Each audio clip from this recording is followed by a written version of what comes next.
up, dude? Young. What's good, boy? Shit, just fucking hanging out, man. Just got all the windows up in the house. It's supposed to get down to like 50 night. Fucking fresh air. Shorts weather. Man, white people weather, dude. Loving it. My man. What's going on with you, bro? Oh, shit, man. Day was long, uneventful. Man. So, we out here, man. It was long and bullshit. Yeah, man. Good old Wednesdays had that post-Summerslam hangover. Man, yeah, I'm telling you. Yeah, that's 100%.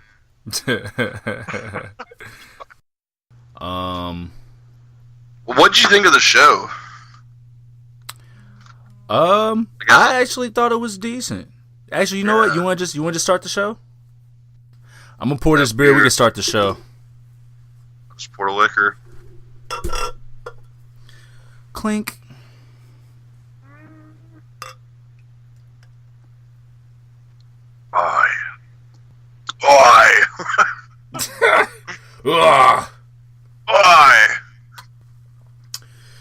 Oh, my dude.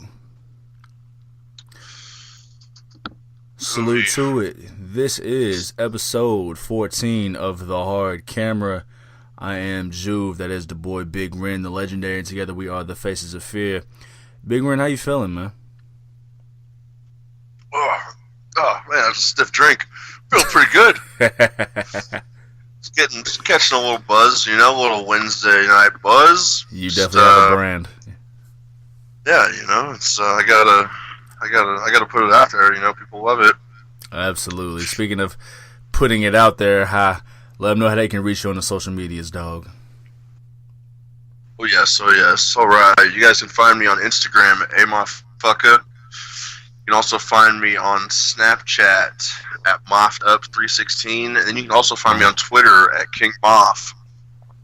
Yes, you Check can. it out. Yes, you can. Yes, you can. You can find me on Twitter at Juv Desayuno. Follow the show page, our crack Twitter staff at Mixcloud Juvie. Hit Facebook.com/Juv. And of course, the Snapchat at Los Juv Desayuno, LOSJUVDSAYUNO. On Sundays, man, the homie Big Ren got the shotgun. I got the briefcase. I do swipe up Sunday. He does shotgun Sunday. We just showing extra sides to us, dog. We got sides. Man, I wonder if people are just thinking like I'm just hanging out with shotguns on Sunday. Well, probably. Whatever you say. He got the shotgun, You got a certain brand about you. I don't think they would be surprised by literally anything. Like, you could just be hanging out with puppies, and they would just be like, oh, look, that's Ren hanging with puppies. That's what he does. Oh, yeah, I'm with it, man. I like it.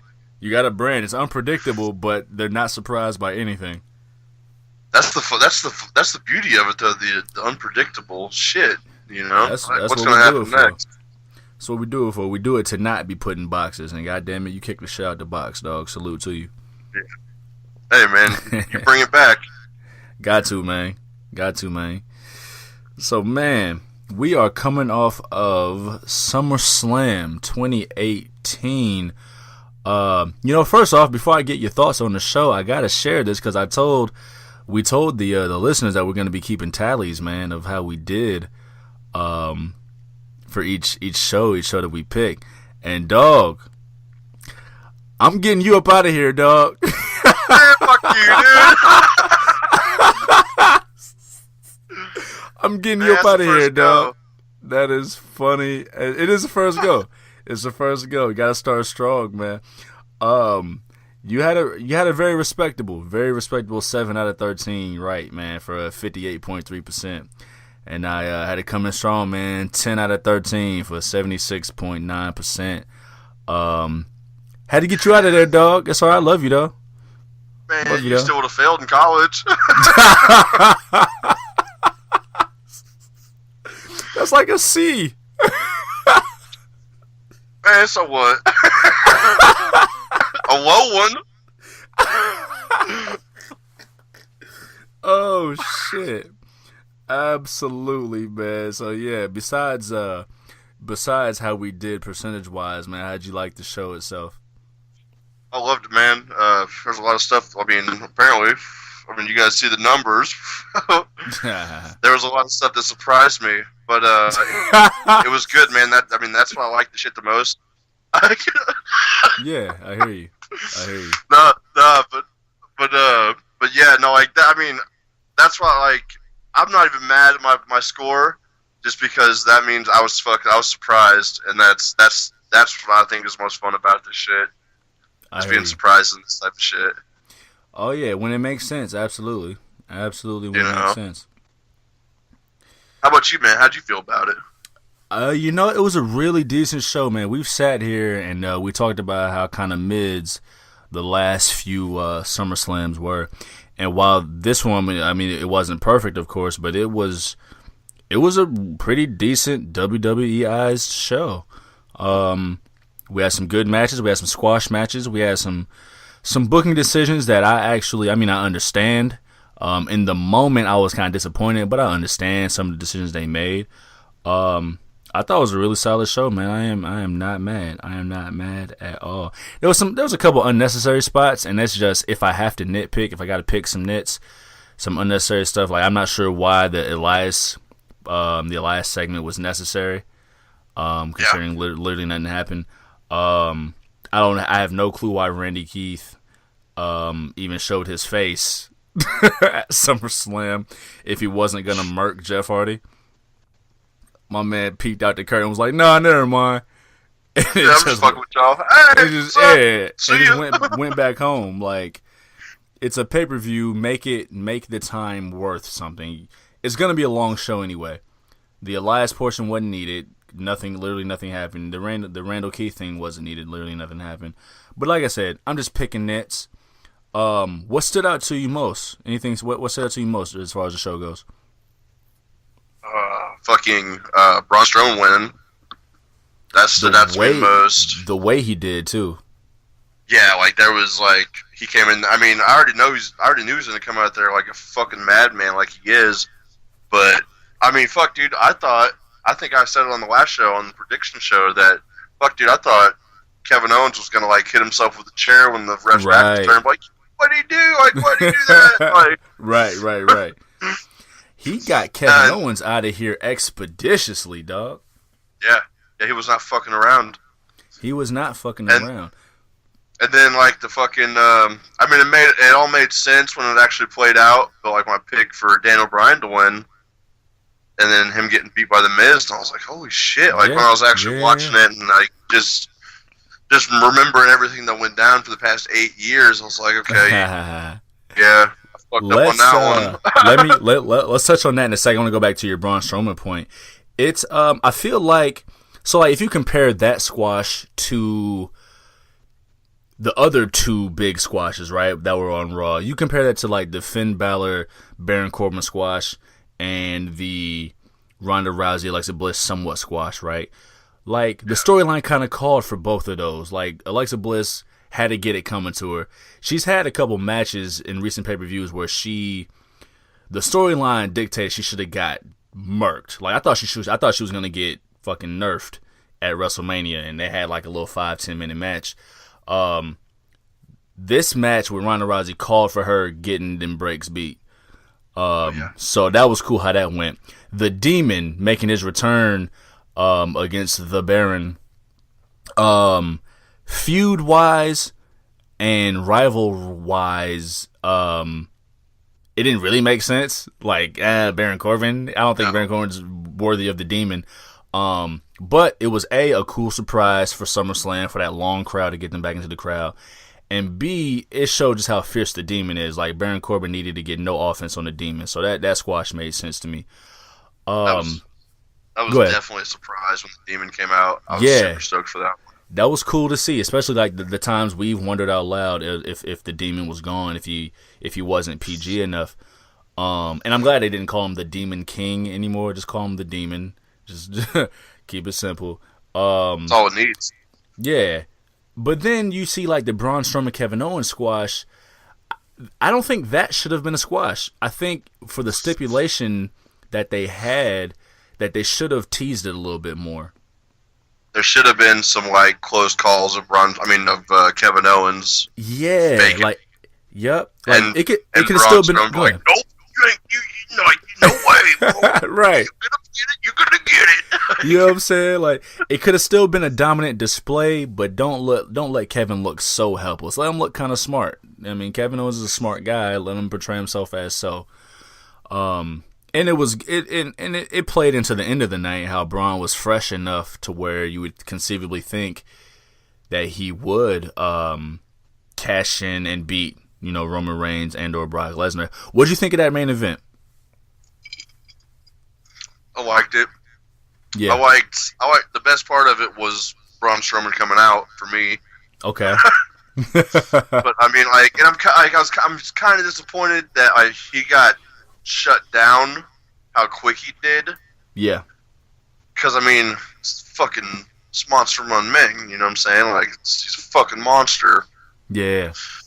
But I mean, like, I liked it. I liked it a whole lot because I picked Brock Lesnar to win, and he obviously didn't this time. Finally. I hear you. Man. Here's why I liked it. I liked it all. On one hand, it seemed a little anticlimactic, Roman Reigns finally winning, which again is me nitpicking. But for the story they told, it seemed a little anticlimactic. I mean, he came up short at WrestleMania. He had it taken away from it at WrestleMania 3 years ago. He got it taken away from him in the steel cage. You know the story. So I feel like it could have been built a little better as far as a climax. But again, that's just me nitpicking. I liked it because it was smartly booked in the sense that they knew that Brooklyn crowd was gonna shit all over it. Oh yeah. It was Roman Reigns, it was Brock Lesnar. So they used Braun Strowman's potential cash in as a way to distract the crowd from shitting all over it, which was smart, right? And so the way that they took out Braun Strowman, they damaged Braun Strowman, and I mean damaged like physically in a good way, in the sense that if Braun Strowman did cash in, he wasn't going to be fresh if he decided to cash in. It'd still be a weakened Braun Strowman versus a weakened opponent. He took that suicide dive from Roman Reigns, took an F5, took some chair shots. Brock Lesnar broke the LED screen with a briefcase. That was kind of tight. That was super tight. Yeah, I mean, so we didn't get the super destructive Brock Lesnar Roman Reigns match, but we got a cool little 6.5, 7 minute sprint. So it was cool. It was cool. So that way, if they did do the cash in, Roman Reigns, who was weakened, would be facing a weakened Braun Strowman. That was cool. I'm glad he finally got that win because, I mean, how else was it going to go, How else was it going to go? And, of course, we'll get into the aftermath of, yeah, exactly. You know what I'm saying? Of course, we'll get into the aftermath of that.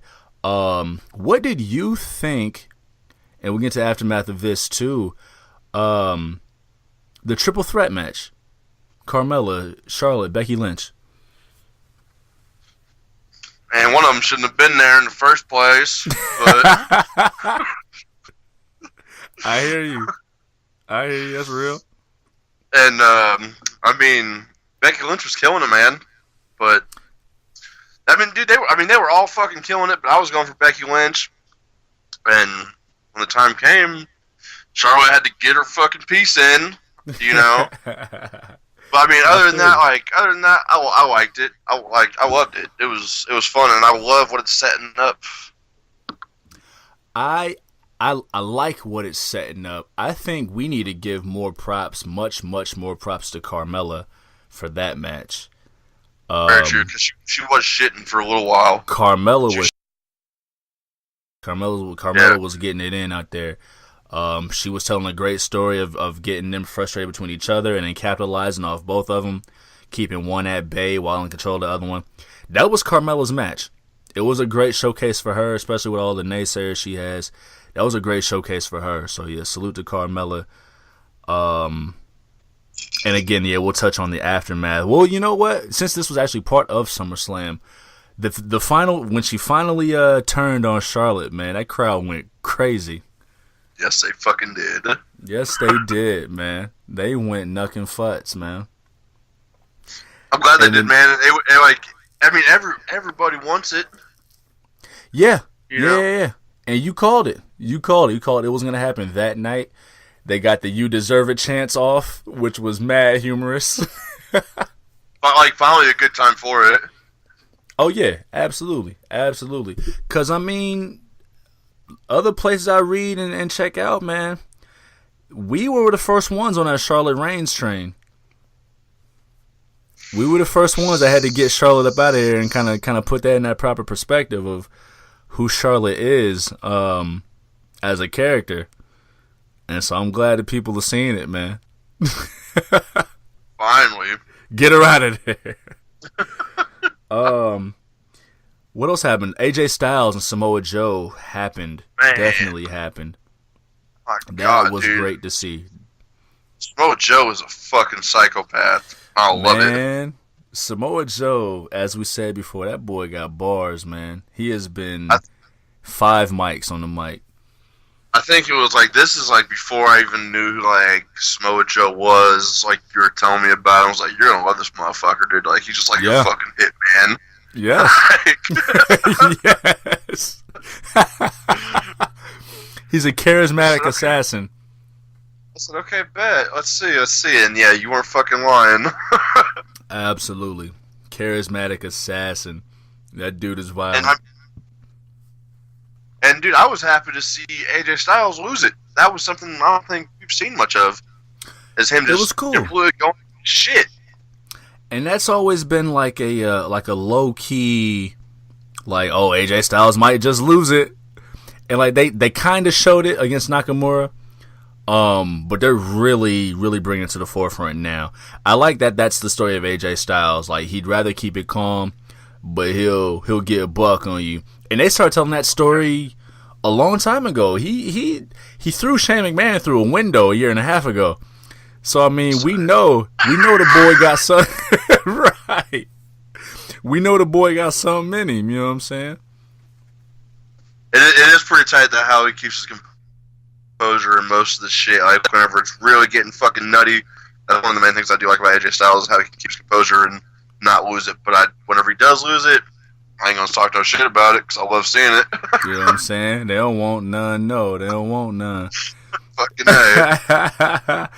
What else? We touched on Ronda Rousey very briefly. And we'll hit on more on AJ and Samoa Joe and basically the entire SmackDown side of things. They had a certain style of booking their matches that Raw didn't have, which we'll get into. Daniel Bryan and The Miz, you were going to touch on before. Great match. Great match. Oh, yes. That I feel like the crowd wasn't as hot as they should have been for it, considering what got us here. But I don't even think nonetheless, they knew actually what they were watching. Kind of. they kind of missed something, right? Like, it was the casual crowd. Yeah. Well, I mean, Brooklyn, that's a smart crowd, you know?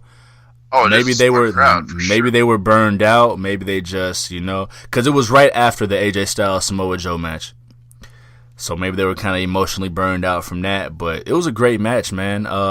The right guy won. Like I said, Miz had to take it. He didn't win it clean like I thought. But Miz had to take it. He got the I'm not really interference from his wife. surprised. Right. Well, I mean, they just set up that match for Hell in a Cell, which, The mixed tag, yeah. yeah. So you're not a fan is what it sounds like. I like it though, actually, and like I said, we'll touch on SmackDown some more, but I like it because it holds off on, it progresses the story, but Daniel Bryan's gonna have to jump through hoops to get his hands on Miz again one-on-one. So we're not gonna get that one-on-one rematch for a little while, which we don't need to have. There's really no reason to have. Technically, I know Miz cheated, but he won. You know what I'm saying? So I like that. We're gonna get that. Ref didn't catch it. You know what I mean? So we'll get that rematch eventually. But this is a nice little tie-in. In the meantime, and plus, I mean, Maurice has history with the Bellas. Oh yeah. You know what I mean? She did the Nikki Bella thing last year, and now Bree's back. Like, This ties in perfectly to all three of those to all three of those stories, or both of those stories. The promo they cut on SmackDown was, I mean, it was the exact same promo they cut when Daniel Bryan was retiring. So, I mean, the boy Miz is glorious. You know what I'm saying? The boy Miz is glorious, man. Before we head to Raw and everything else, we also had Seth Rollins and Dolph Ziggler. Now we didn't get the heel turn that I thought we would get. I'm gonna have to stop calling it, so that way we'll eventually get it. But like we also said, the tag matches got to come too. Got to get the tag matches. What'd you think of the match? Fucking, probably one of the best matches tonight. I liked it. Seth Rollins came on his Thanos gear. Fucking, I love the gear. I love the fucking way Ambrose was the whole time. Just a fucking pit bull up in Drew's face. Yeah. Ambrose looks like a guy. Ambrose. He looks like a guy. Like when he walked out, he looked like a guy that was ready to turn heel. That's just me. He's a more serious guy. Ready to turn heel on Monday. The Monday before. The Monday before SummerSlam. He looked like a guy that was like Triple H. Mans is ready. Yeah, looking like Triple H. And actually, let's go into Raw because they tie in perfectly. We got the reunion of the Shield again. Maybe and hopefully no injuries kind of block this one up. But this reunion of the Shield, it's gonna push off the heel turn a little bit more, but it'll add some extra depth to it when it finally does happen. So I kind of like it. Ambrose is the only one without gold. I don't know if that'll be a motivating factor or not. But we'll probably also end up seeing on the other side of the coin. We'll probably also end up seeing some cool, like, uneasy 6-man tag matches with the Shield versus maybe Braun Strowman, Dolph Ziggler, and Drew McIntyre. Oh damn! Okay, I seen some shit today online. It was just on Instagram. It was a thought, and like it doesn't really make any fucking sense. Like even with Braun Strowman teaming with Drew and Dolph, I don't think that makes any sense. Just because Braun Strowman is the monster among men, and he doesn't need anybody. And that's why it'll be cool. They have a common enemy, but they don't fuck with each other. Exactly. You know what I mean? So I think go ahead though. What I seen though was I know you're gonna fucking hate it. Probably. I hate things. You hate a lot of things. Yeah, but, I don't think anything is cool. Duh. But Braun Strowman and the Authors of Pain. Yep. Hated it. And I was like, yeah, I know you would. I seen that. I was like, man, that was kind of tight. Like, I was thinking, I was like, no, trash. It was just like some fan theory I seen on Instagram. That is funny. But I was like, That's funny. I got 2 questions for you, right? One of them I blatantly know the answer to, but I'm going to ask anyway. I'm going to ask them back to back. Because the crowd, and I don't know if you caught it, but when the Shield got back together and started working on Braun Strowman, you could hear the crowd chant bullshit. Bullshit, bullshit. They was chanting that. So, question 1, and I'm going to ask them right back to back. Would you consider this a heel turn for anyone at all? And number 2, I don't have a great way of saying this. Is this Shield reunion kind of pussy? Okay. What I consider is a heel turn for the 4 people out of the group that we're talking about? Right. Most notably the Shield. Most notably who? Most notably the Shield. No, on this one, dude, if anybody would be turning heel on this one, I feel like Braun. I hear you. Because he said, I want a fresh one. I'm not no punk or whatever, Facts. I want a fresh opponent. And then he goes and does this, which I don't even give a fuck about. Braun's the man. He can do whatever the fuck he wants. Absolutely. But, if I think anybody to be turning heel out of this whole thing, it'd be Braun Strowman. Yeah. And for your second question, do I think the Shield thing is pussy? Fuck no, bro, because they're not there for their boy, and they knew what Braun Strowman was saying. So Yeah. they I feel like they like respect Braun Strowman for going out there as a fresh opponent. They wouldn't come out there and fuck with him if Roman Reigns was 100% and Braun Strowman was 100%. They'd let him go at it. That's a great point. That's a great point. But they heard him say that shit, and he wants to come out here and pull this shit. Yeah. Fuck that. That's a great coming point. out. I don't think there will be a heel turn. I do like the kind of shades of gray because people love Braun Strowman. People love the Shield. They don't necessarily love Roman Reigns, but I think that's just kind of just the fad thing to do. They love the Shield. They love Braun Strowman. So I think that'll be kind of an interesting shades of gray thing. They've got extensive history. But no, that's a great point that you made about them. They probably wouldn't have done it if Roman Reigns was fresh. That, I think, just remains to be seen because I don't know. I don't know. Yeah. I'm not gonna straight call it pussy because they were looking out for their boy. But it's kind of like you can't just be out here just running out here every time my man threatens to cash in. You know what I mean? And I 100% agree on that too, because that is what the Money in the Bank contract is all about. Facts. So Facts. Yeah, but yeah, I mean, like they have like their boys back. True. It definitely adds some depth to the entire story. Add some depth to the entire story. So that'll be interesting to see where it goes. This. Yeah. Okay. Fuck. This is even crazier to think about. So, say the Shield is back together. Right. Does Ambrose turn on both of them, or just roll? That's what I was wondering. That's what I thought about before. Because he's definitely, like, that story's been built since a year ago. He's going to turn on Seth.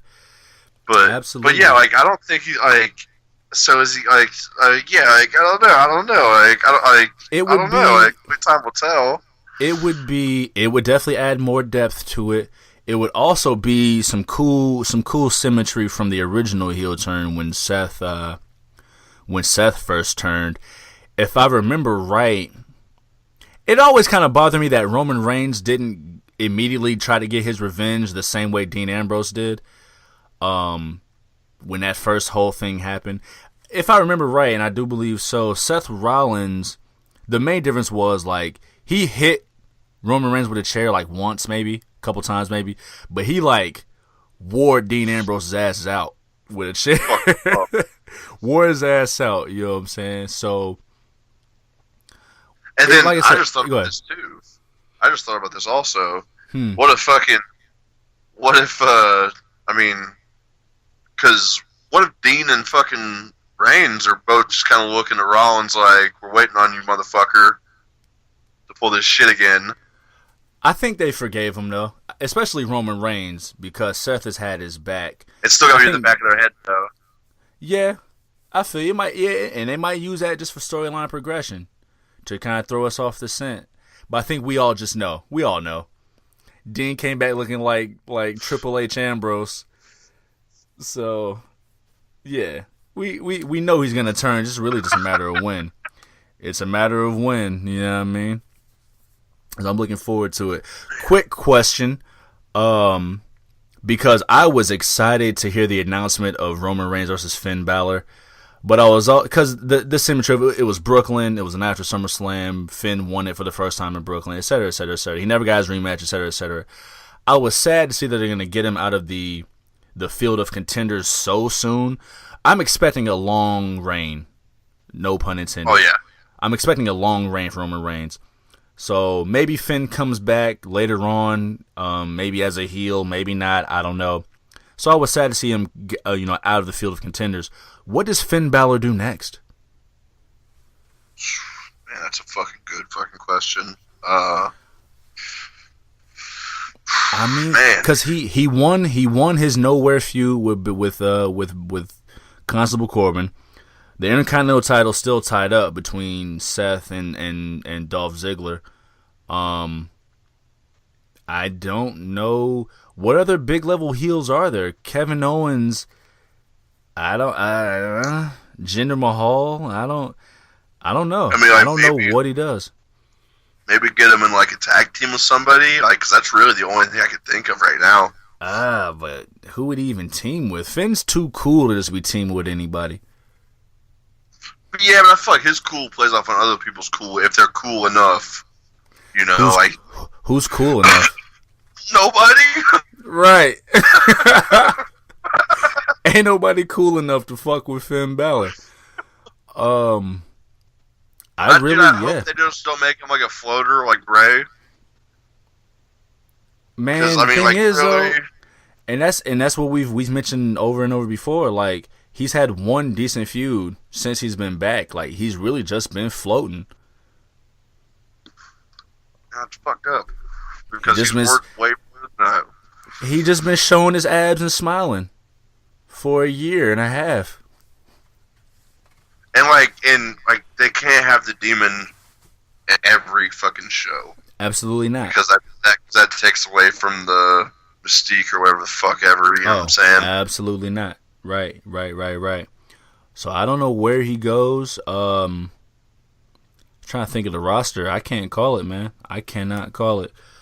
I do want to salute Ronda Rousey, or at least the writing team, for making Ronda Rousey salute the women of Raw. That was tight. Yeah. On Raw. Yeah, on Raw. Yeah. I mean, she's wrestled 4 matches now, and is now the Raw Women's Champion compared to. I'm gonna use Sasha Banks because looking at Sasha, you could tell she is tight about this whole thing. Yeah, she's not happy. You could tell from the jump she was tight about Ronda even getting that look back at WrestleMania all the way up to now, especially considering the way that they've booked Sasha and her title reigns and her period. Sasha was tight, gave her that fake hug. You know what I'm saying? Took the compliments, was like, okay, whatever, bitch. You know what I'm saying? Right, yeah, I'm saying. So they got to turn Ronda heel now. They got to. Pretty soon. I hope they do. Either they've got to turn her heel. I have a feeling that the thought was to turn Natalya heel against Ronda Rousey. I don't know if they can do that now, considering Neidhart just passed. But Ronda's got to do something now. She did. She got the demon off her back in Alexa Bliss. She broke Stephanie's arm again, or at least injured it. Ronda Rousey is naturally a heel. She was a babyface because they had to bring her in that way because she's like popular, MMA, UFC. But she's naturally a heel.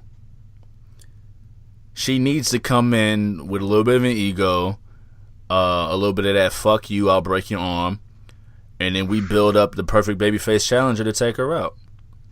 Maybe we get the call-ups with Shayna Baszler, who just lost the NXT Championship. We didn't even take the time to talk about NXT. We'll do that later, but Shayna Baszler just lost her NXT Women's Championship, so maybe she starts that. She forms that crew. There are possibilities. Well, I won't say they're endless, but yeah, there are possibilities here with what we can do with Ronda Rousey. I feel bad for the whole women's division. I mean, Ronda Rousey, she's tight and shit. Like, she fucking. I think she's fucking rough out there in the fucking ring. She makes it look good. man, I hope that's what it is, bro. Right.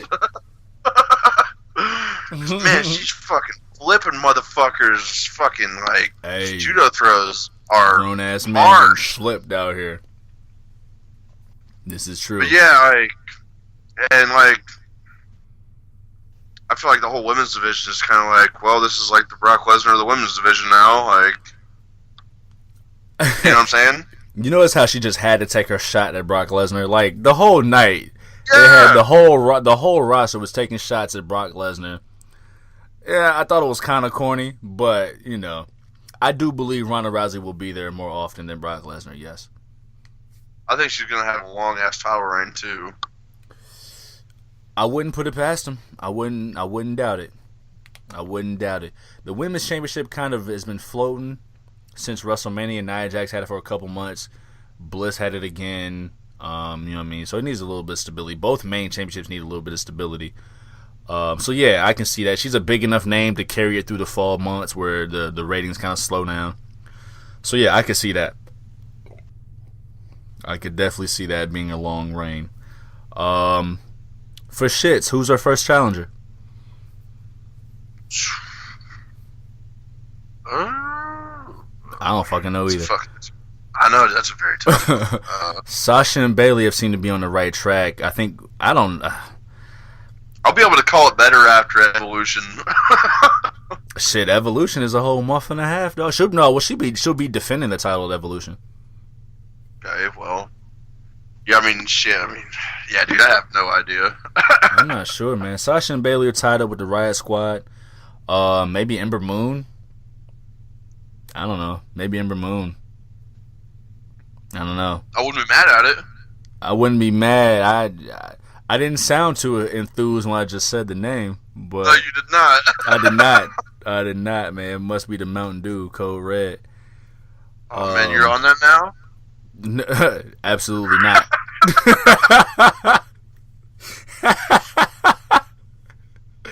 Absolutely not.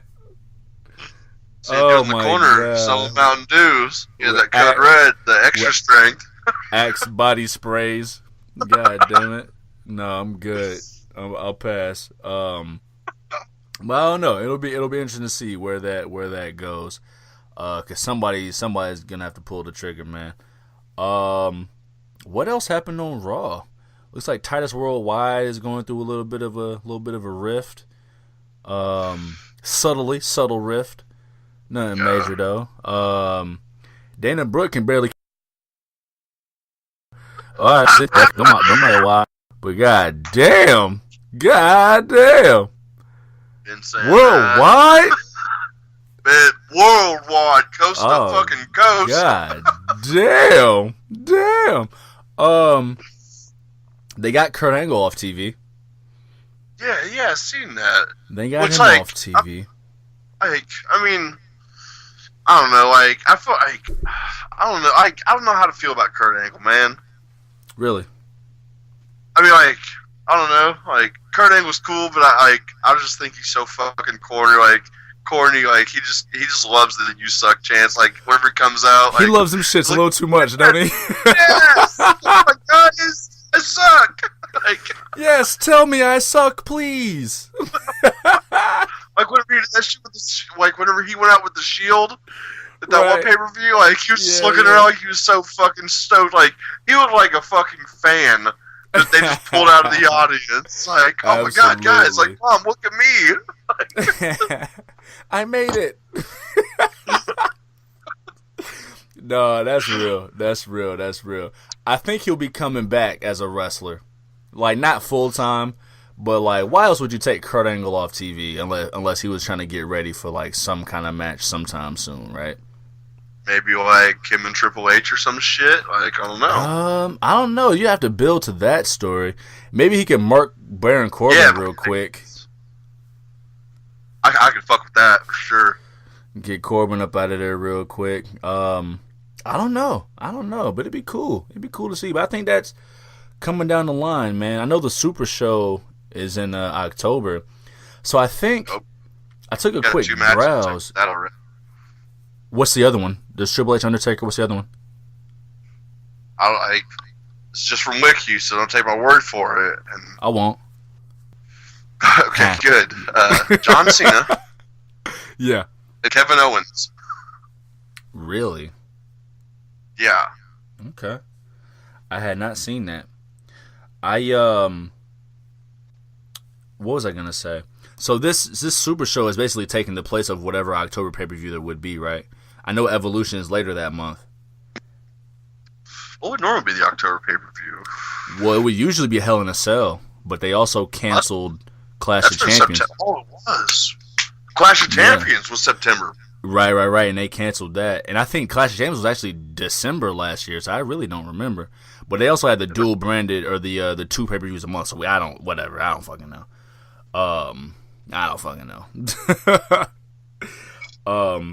But it sounds like this Super Show is going to be really inconsequential, kind of like the Greatest Royal Rumble.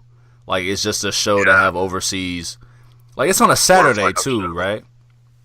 I'm pretty sure it's got to be on a Saturday because they're a day ahead of us.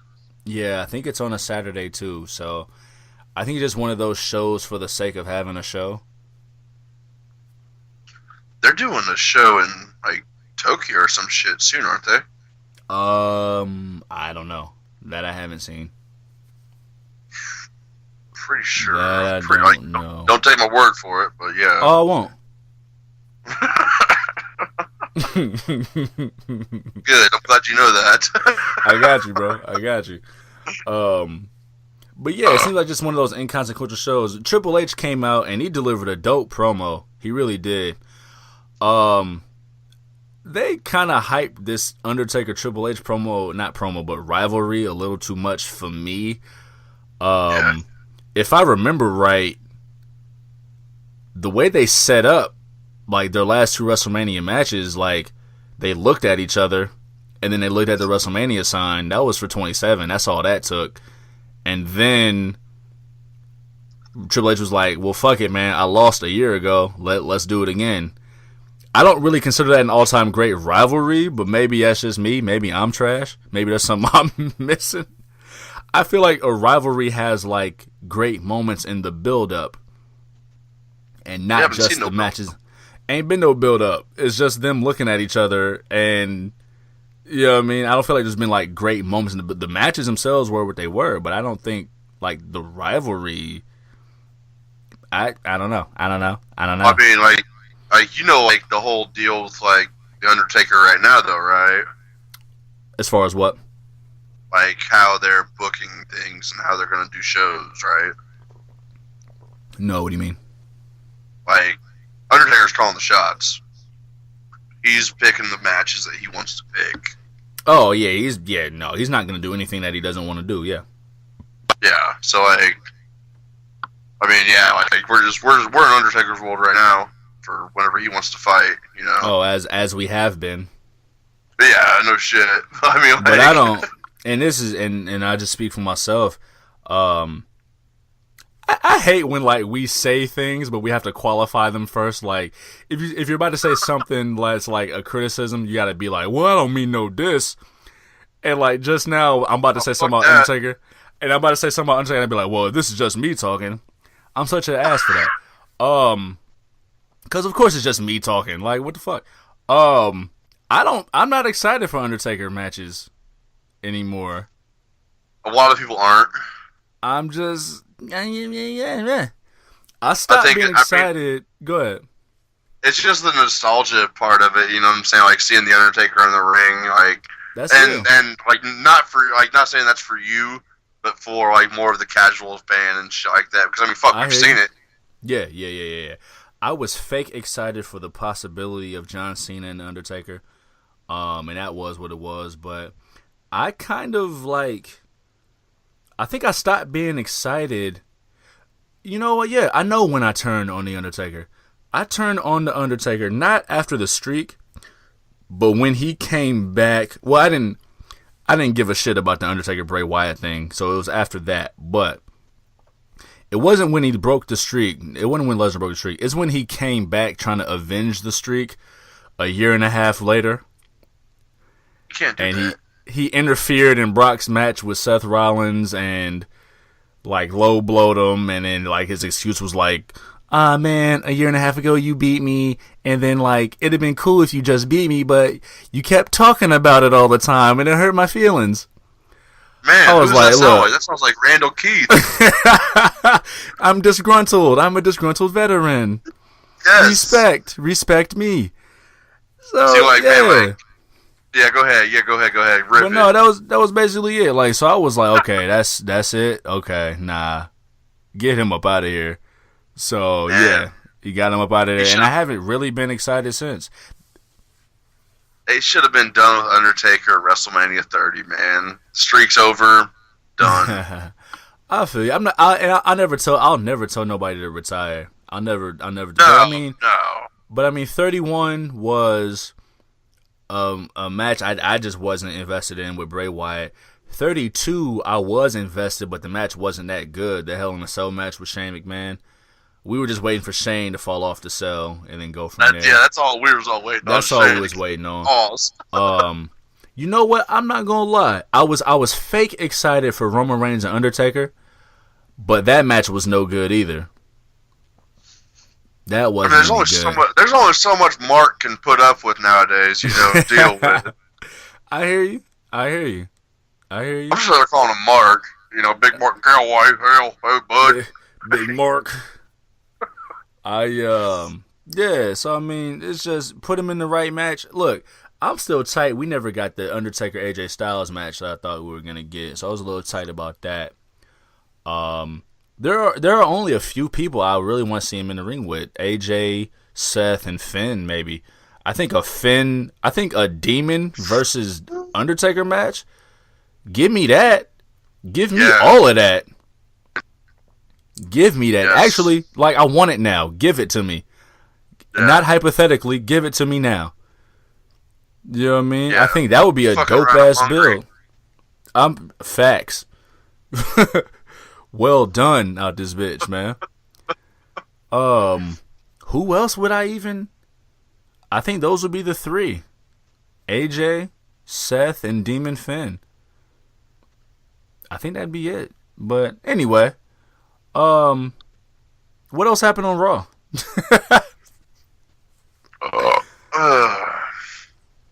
I think that was about it. I think that was it, yeah. Are we continuing, and we'll be really brief with this, are we continuing the Revival B Team thing? I hope so. I really hope so. If it turns into... I like the Revival. That's my favorite team on Raw. If it turns into a Revival tag team win, I'm rolling. Because they've set the scene. They've set the scene perfectly. The Revival is the better team. They are the better team than the 100%. B team. The B team just got good dumb luck. They were beat on Sunday, but they lucked into the roll up to the small package. That's all the B teams ever had. Mad luck. So it's a cool story to tell. It is a cool story to tell. But it's the follow up. Eventually they gotta lose, and eventually they gotta get beat, and then they gotta go from there and rebuild themselves up. So we'll see if what's that? I was gonna say once the B team won their title, it was like fuck yeah. But a week or two after that, it was like meh. Oh yeah, and I've been mad the entire Raw tag team scene for a while now, so I wasn't even geeked in. But it's all good. It's all good, man. I guess we can go over to SmackDown, right? Yeah. SmackDown's been on fire for the past... SmackDown's doing their thing, man. SmackDown has been on fire since the fucking Royal Rumble. Yeah. They be doing their thing. And that was probably my major, what's the word I'm looking for? Observation from SummerSlam. So you think of AJ and Samoa Joe, that went to a disqualification, right? Bludgeon Brothers and New Day, that went to a disqualification, right? Miz and Daniel Bryan had a clean, well, I shouldn't say clean, had a finish, but it was, it was a little shaky. The only thing that ended definitively was the Nakamura Jeff Hardy match. But I think I get it. The thing with SmackDown, we talked about, what's that? The Women's Championship too, though. That ended clean. Oh, yeah. That ended clean. But this will go into the story, or not the story, but my explanation for how they finish everything. We talked about it in the last show that SmackDown, they've got only 2 hours, right? So they've got less time, and they've got a smaller roster, so they can stretch their stories longer than Raw. And Raw, no matter what they say, Raw is the A show. It's the A show. Raw is, and it's also the much more soap opera-ish show. That's why I just said Raw is the shorter show. Say that again. Because it's more soap opera. Whenever you were talking, I said Raw is the shorter show, even though it has more time. Right. But it's more soap opera. Exactly. The stories don't last as long. So Raw got all of the clean finishes because it's expected to start new chapters after the big shows. Right? There you go. We got Brock out of there. Finn got Baron out of there. The Ziggler Rollins story is continuing, but it's continuing in a different way. That got a clean finish, so it's not just about the Intercontinental title anymore. Now it's about the 4 guys. That's continuing like a SmackDown show. Yeah, and even then, it's building a new chapter. But like with SmackDown, AJ and Joe, that's got to continue. There was a DQ. We saw what happened with New Day and Bludgeon Brothers. I hope Rowan gets well soon with his injury. But that had to get finished. But it had to get continued and then finished. Miz and Daniel Bryan, that's going to continue the way that's going to continue. They've been really slick with how they've kind of kept them apart. So it'll be kind of interesting to see how they kind of branch off and then come back later on. But for now, it's continuing with just, the addition of their wives. Rusev and Almas seems to be done after they did the rematch on Tuesday. I can't call it, but it seems to be kind of done. Like they're going to go their separate ways. They finally reconcile with Aiden English. Maybe English and Almas get into it, and then Rusev's got to have his back. And then Rusev is kind of like, fuck you. There is that, yeah. There is that. So let's start with, what'd you think of we'll go with the main event and work backwards. The New Day Bludgeon Brothers match was kind of cool. Man, it was cooler than fuck. It was kind of cool. I didn't expect them to win it. I expected it to go to like fucking double count out, to be honest with you. Yeah. What was the no DQ? And then yeah, true. Yeah, you got that. Yeah, but like with everything going on with Rowan and shit, it was like, okay, like this is actually perfect. Mm-hmm. And man, I fucking wish, dude. I've been waiting on it for a while, and I think this is one thing I think that I might be right that I'm about to say that you'll agree with. What's up? I'm fucking wanting fucking Luke Harper to get a fucking solo push bad, man. Now is the time. Now is the time. Yeah. He deserves the fucking title, man. Like, dude, he's a badass. Yeah. And that's kind of the downfall of being in a tag team. Like, if your partner is injured, you're kind of injured by proxy, right? Yeah. So now, 100%. I mean, hopefully they can pick up the pieces with Harper and let him shine on some solo shit. I mean, you got talent on the roster, man. Let him go do his thing, man. He can still bludgeon something up. And maybe when Rowan comes back, they can drop that Bludgeon Brothers name. They can keep the same gimmick. Just call them Harper and Rowan. Yeah, that's perfect.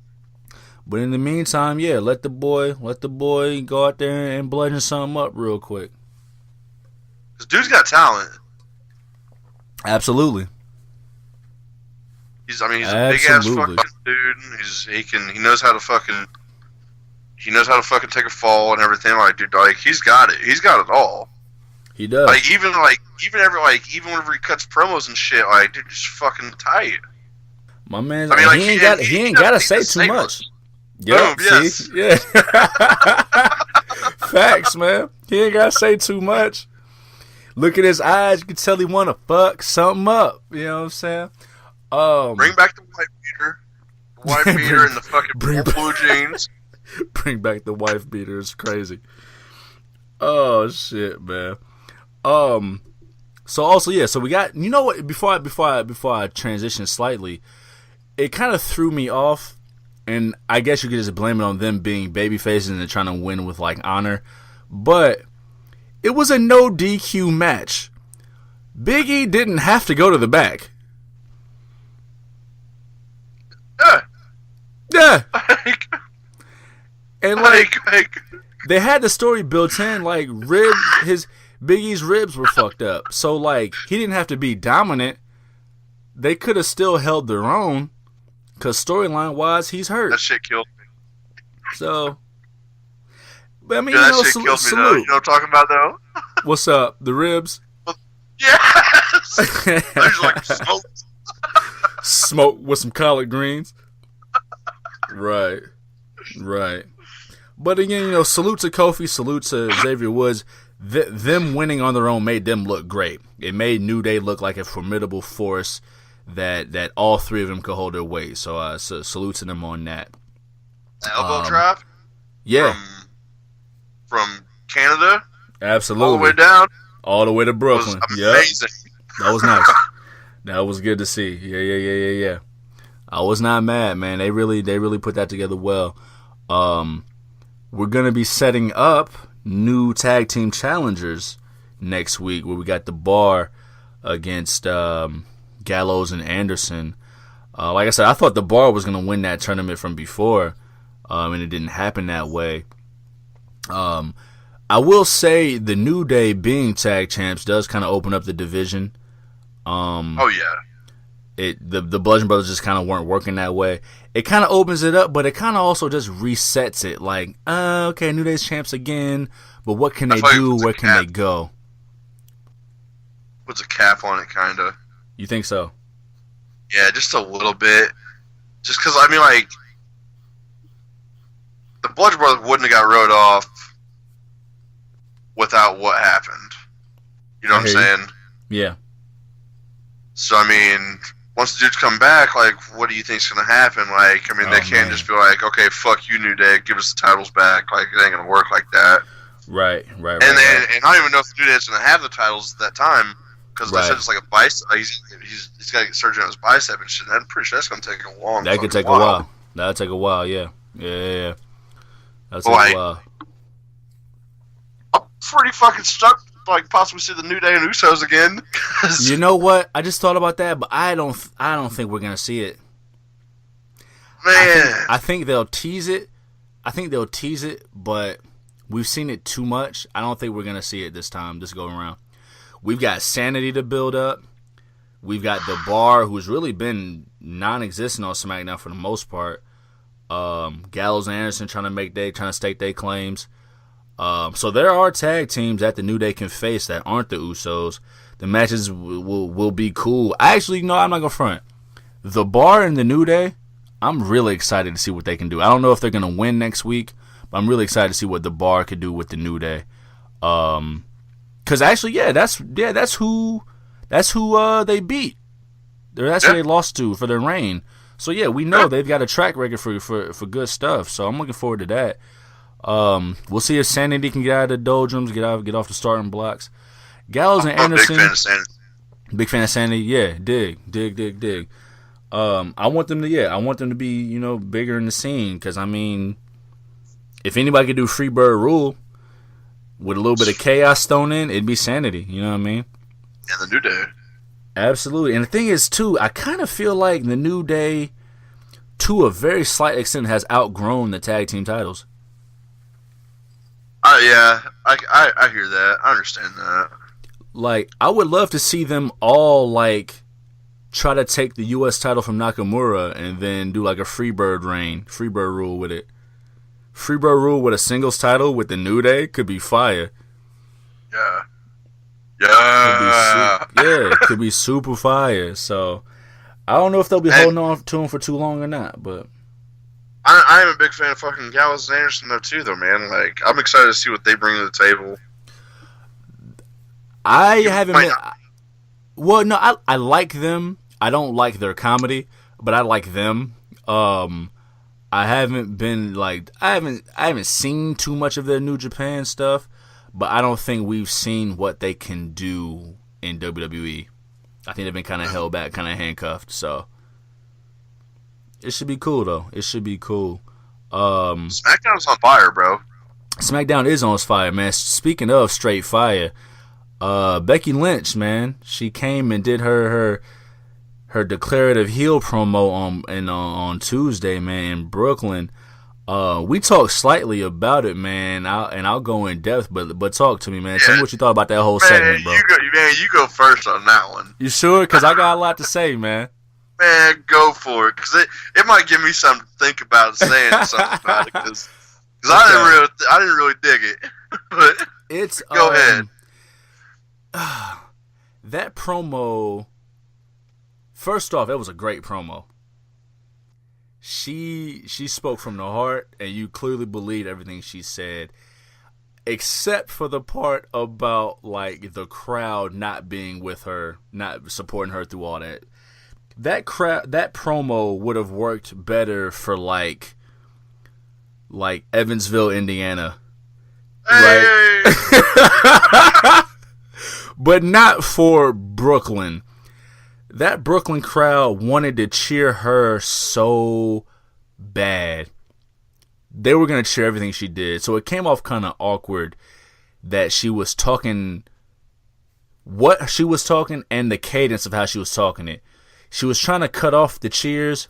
She should have just basked in the cheers and soaked that in. But to tell the crowd, and it was so funny. She asked the crowd, she goes, "But were you really with me?" And the crowd starts a yes chant. Like, come on, B. What are you... Because, she's been supported throughout this entire thing. Like, the crowd is with her.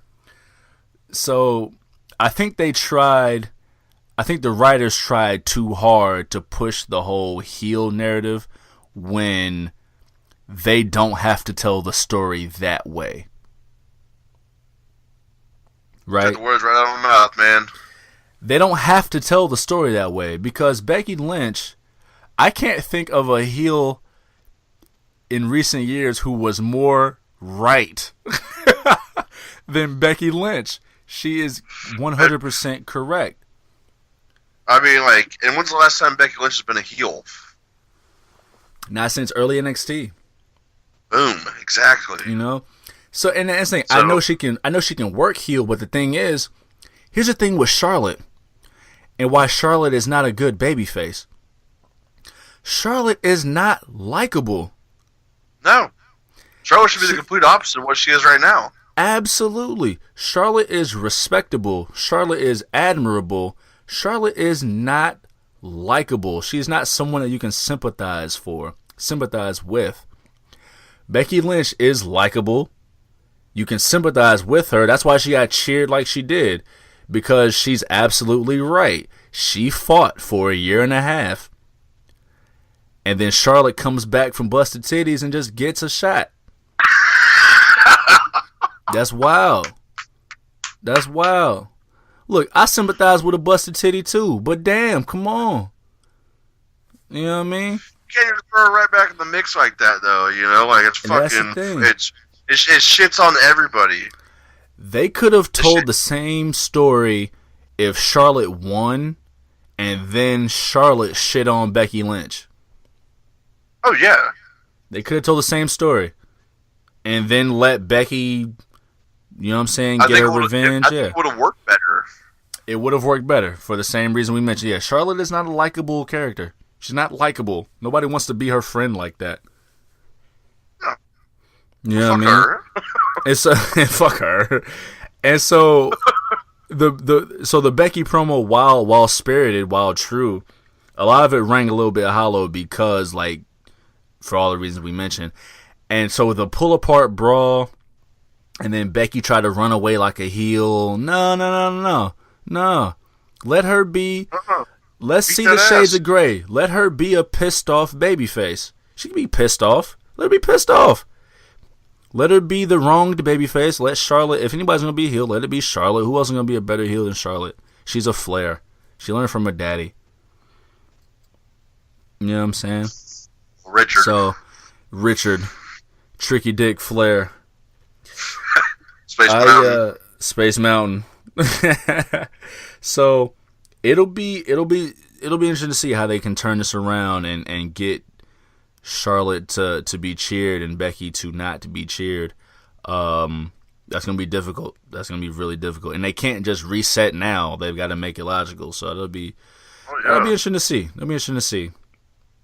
So I know I took the words out of your mouth. Did you have anything else to add as far as that goes, or?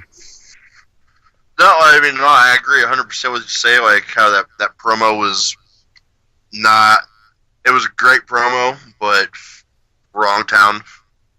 Yeah. Evansville, Indiana, Louisville, Kentucky, Paducah. Right. Anywhere around there, you know. But, like... Paducah would have ate that shit up. Ricochet would have loved it. Absolutely. Oh, my God.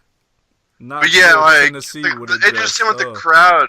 It just seemed like the crowd wasn't really into it, and like that right there was what, like, I was paying attention to more what the crowd was doing whenever she was cutting that promo.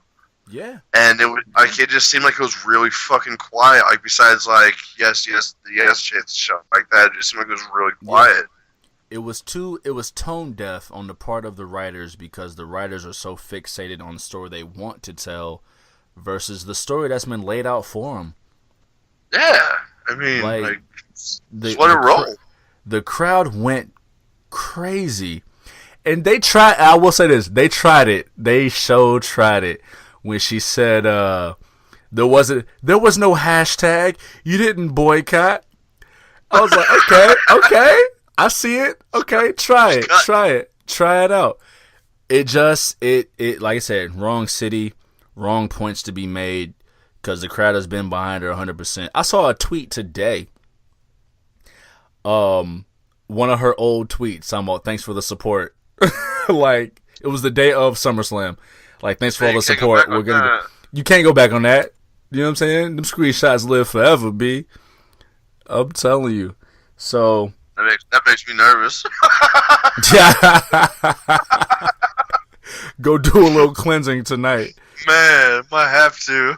Absolutely, man. Don't nobody check my Twitter.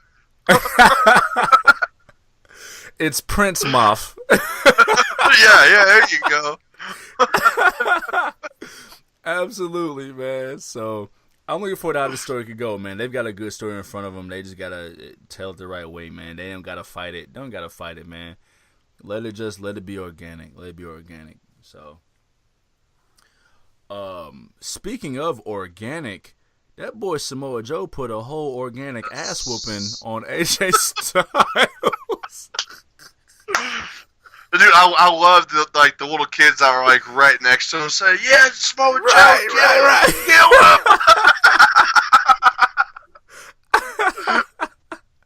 That made it all much better, man. Yo, it did. It really did, G. It really did. And he didn't show those kids no love. So. No love, B. No love, bruh. My man went straight to talking to Mrs. Styles. Like, yo. That's crazy. Oh my, dude, he's a psycho. Dude, I love it, man. I love it. The charismatic assassin. I really liked the old school presentation. It reminded me of like 1990 when Mean Gene Okerlund would like get Randy Savage on that little podium. It wasn't an interview done in the ring. It was done on a little podium near the entrance ramp. I really liked that touch. I really like that touch. They need to do that more. Yeah, I was gonna say I can't remember the last time they've done that. That was a really nice touch. And it made it easier for Samoa Joe to sneak up behind. Not that is why they didn't do it, but it made it easier for him to sneak up behind. Is Samoa Joe gonna beat AJ Styles for the title? I'm sorry? Is Samoa Joe gonna beat AJ Styles for the title? Man, like, dude, like, I don't think he should. Man. But, like, I don't know, man. I don't, like, you know what I'm saying? I'm 50-50. Like, dude, this is a super fucking tough one to call, like, because, like, Joe deserves it.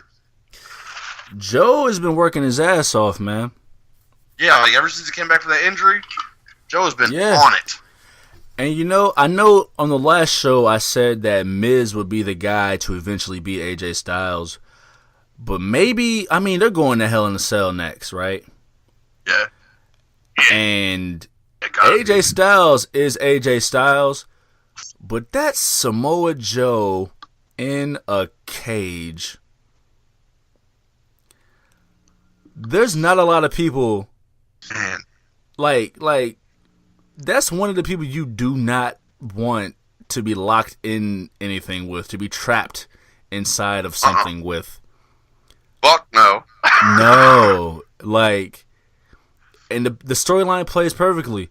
Samoa Joe did enough to piss AJ Styles off, but still come back to where AJ Styles wants another piece of him. To where maybe his goal was like, yeah, let me get you trapped in this cage so I can send you back home to your family and finally pick up this piece of gold. I'm 50-50, man. This build is going to be really fun to see. They're clearly going inside the cell. And that's gonna be beautiful to watch. That's gonna be beautiful to watch. Yeah. So see, that's always one of the pay-per-views that I've actually wanted to go attend. Yeah. I just wonder how it is watching it from the outside. I don't know. I don't actually know. in the arena. Yeah. That might be tough. We've never seen a cage match live or a cell match live or anything like that. You never know how the visuals are gonna be on it. That might be tough. I mean, I guarantee you better than that pajama. I was about to say that shit. I was about to bring that up. Yeah. I don't know, man. But I like that this feud is continuing. I like that Samoa Joe is who he is and is picking at the emotion of AJ Styles. So I wish Samoa Joe had another finisher though. Oh, that choke ain't enough for you? Well, he's got the muscle buster too. Okay. Yeah. But all I ever see is the choke. Yeah. I want something more I want a slam or something, you know what I'm saying? I think that choke works so well. Yeah, but everybody's gonna tap out of that motherfucker. Everybody's gonna pass out, no doubt. I love it's it, already man. set in stone. Big scary ass Samoa Joe, got his arms around your neck, talking shit as you fall asleep. Oh, son! Pass out as soon as you have someone back, I'm done. I'm out of here. Just take me. Right, I'm done. Just oh my god! Oh my god! Just take me. Oh my god! Oh my god! Please let me fall asleep. Oh my god! Oh god! Oh my god, that's hilarious. Damn, that's funny. That is funny as hell. Real briefly, because I wanted to talk about Daniel Bryan and Miz. Before we get to that, though, so we know it two things because they kind of spawned from each other. We joked about Nakamura being the third wheel in his own championship feud. Who steps up? Who steps up to face Finn? Damn. Who steps up to face Shinsuke, stomp him into Nakamura's? Shit, man. Because we've got a new president, dog. We got a new country. Ooh. Shinsuke Nakamura is the president of Nakamerica. Ooh. So who's gonna step up first and knock him off that throne to impeach him, as you will, if we're gonna be timely? I'm gonna throw it out here. It's gonna be wild. Hit me. All Cruz. He's on Raw. I told you it'd be wild. Yes. Fuck me, right? That's how you follow. That's how you follow through, right there. You stick to your fucking truths. Damn, that was funny. Oh. Yeah, I have no fucking idea. I have no clue who Ty Dillinger ain't doing nothing. I don't fucking know. Dude, yeah, I fucked that one all up. That was good. Maybe there's a trade. Maybe there's a trade or something. Maybe they call somebody up from NXT. EC3? I feel like, you know what? And that's a good quick segue. Because I did want to mention NXT. I never watched any of EC3 in TNA. I never watched TNA at all. Right. I watched him versus Velveteen Dream, which was like the most WWE stuff. NXT Brooklyn. I don't see it, man. I don't see it. Like, I know he was like a very popular, very heralded talent in TNA. I don't see what the big deal is, personally. When's the next takeover? Sorry to cut you off, but that's no, you're fine. It'll be Survivor Series weekend. Okay. So, I don't see the big deal about EC3. Maybe there's something I'm missing. Maybe I just haven't seen enough. No, I'm not saying it's a big deal, but yeah, I don't know. Real quick, and hold on real quick. I mean, maybe Knox got the title till Survivor Series, and then I mean, we'll have it in Survivor Series, but maybe Velveteen Dream gets called up after Survivor Series. Oh, maybe, man. But I think they kind of hold off between WrestleMania and SummerSlam. Like, I think those are the 2 call-up seasons. I can't call it, though. I don't know. I don't work there. Cut the check. Cut the check. I don't know. I'm trying to think out loud who would be a viable contender. I don't know. I doubt Daniel Bryan would go Ryback. Ryback. The fucking Ryback. That just threw me off. That threw me off completely. No. That threw me all the way off. The Ryback. Jeez. I'm gonna look up the SmackDown roster real quick. For some reason, I want to figure out somebody. Yeah, because I can only think of Ty Dillinger right now, and I feel like I'm doing a disservice to a name that I just can't come up with. We haven't seen Shelton Benjamin in a while, but I don't think we'll see Shelton Benjamin too often. Let's see. That's 205.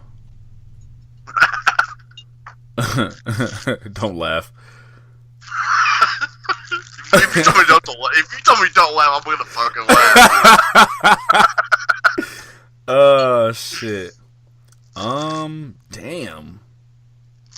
There's really pretty nuts. It's thin. Wow, this is a thin ass roster for the U.S. title. Ty Dillinger, Sin Cara, Shelton Benjamin, Rusev.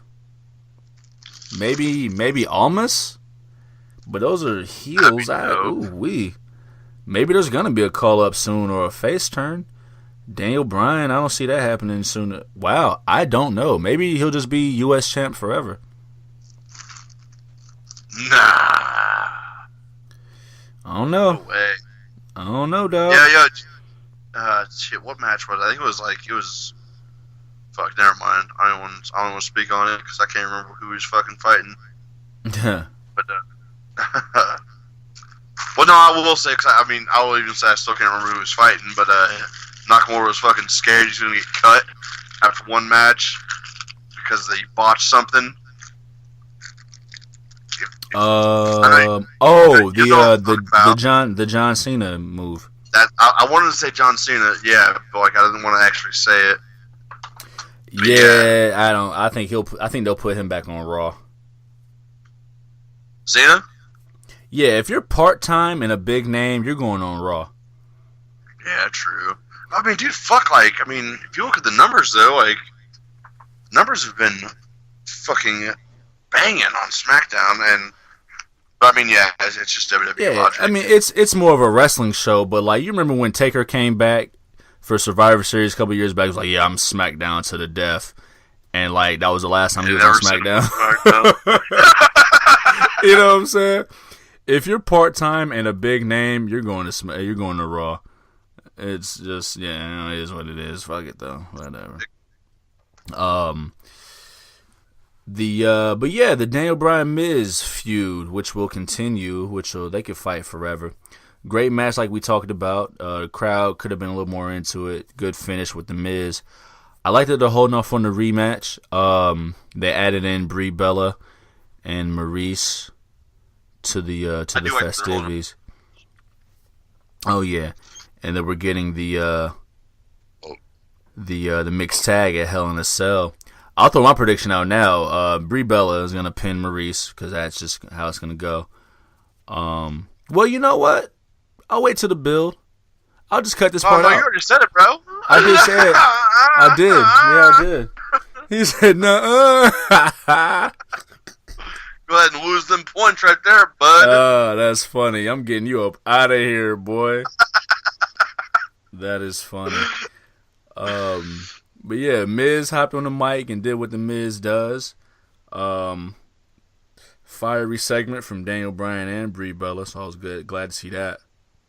At first when he was cutting that promo, I was thinking, what the fuck is going on? And then I was like, okay, I know what the fuck is going on right now. He's ripping them. Yeah. That was good to see. Good to see. I figured we would talk more about that, but we kind of touched on the whole thing. That it's been so straightforward, and we've talked about a lot in the build. I mean, yeah, we're at a different pace now. They had the match, so it's been kind of straightforward, but definitely looking forward to see that. Miz definitely set the seed by saying that there's no way Daniel Bryan's going to face him again. They're clearly going to fight again. It'll be down the road. But yeah, so he planted that seed really well. Anything else worth mentioning on SmackDown? Jeff Hardy had his brawl with Randy Orton. Put him through. Jeff Hardy lost it. He did. I mean, he got tired of his earring holes getting pulled on. He ain't just gonna keep pulling on my ear holes. Yeah, you don't fuck with my ear holes. Those are my ear holes. That Swanton dive was fire. It was. Yes, and dude, like, I've been so happy seeing him do that shit too, because I've read that he's been holding off on that for house shows and shit like that, and just to see him do that, and like to see the crowd get super hyped for that, it's just that just brings it all back fucking full circle. You know what I'm saying? Yeah. It's just. Oh yeah. No, I'm rolling. I'm interested to see where this feud goes. See how violent disgruntled veteran Randy Keith can be. Crybaby Keith. Crybaby Keith. That's funny. I like how we're getting this feud about 10 years after, not quite 10 years, but just under 10 years after the last time we got it. Was it 08 or was it 09?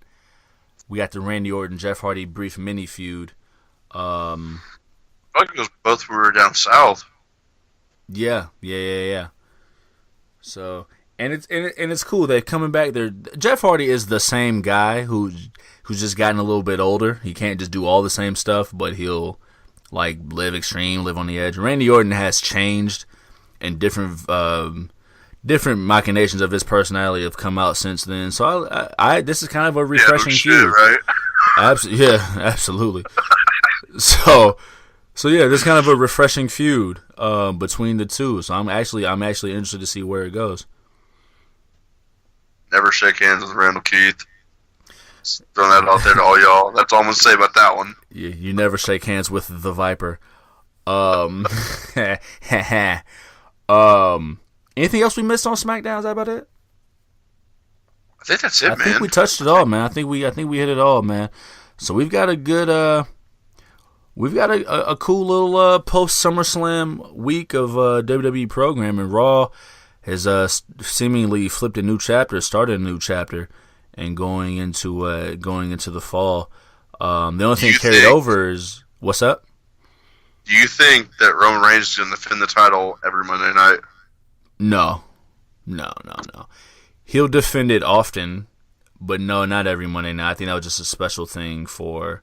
No, like the saying "fuck you, Brock Lesnar" type deal. It was a "fuck you, Brock Lesnar." It was a post SummerSlam Brooklyn show. It was, hey, Brock Lesnar or Finn Balor won in Brooklyn and never got a chance. So yeah, I think that was just that. No, it won't be like an open challenge thing. No, it'd be tight. But it's only with so many challenges for that belt. Well, and then like I also just thought about it too. Like, I mean, if this Shield thing is legit, it won't even need to happen. What would have to happen? It wouldn't even need to happen. Like, if him to fucking fight every night, which is kind of fine with me. Yeah. Because like, I mean, Roman Reigns is fucking tight. Yeah, I give him his shit all the time or whatever, you know. Motherfucker's cold. Absolutely. So, I mean, like, now that he's got his boys, he's a champ. Like, I mean, if top dog out of the three, obviously. Right. It's going to be Reigns, you know, so. So, but yeah, man. I mean, that's. But yeah, Raw seems to have opened up a new chapter. SmackDown kind of extending their book a little bit and extending the stories that they're telling. So I'm looking forward to both sides of the coin, man. SmackDown's got some good stories going. Raw has opened up some new chapters. It's going to be a good time, man. Quick shout out, quick salute to NXT Brooklyn 4. My goodness. My God. Yeah. My God. My God, we talked about it before, man. NXT is the wrestling show that happens to be on TV. WWE is the TV show about wrestling.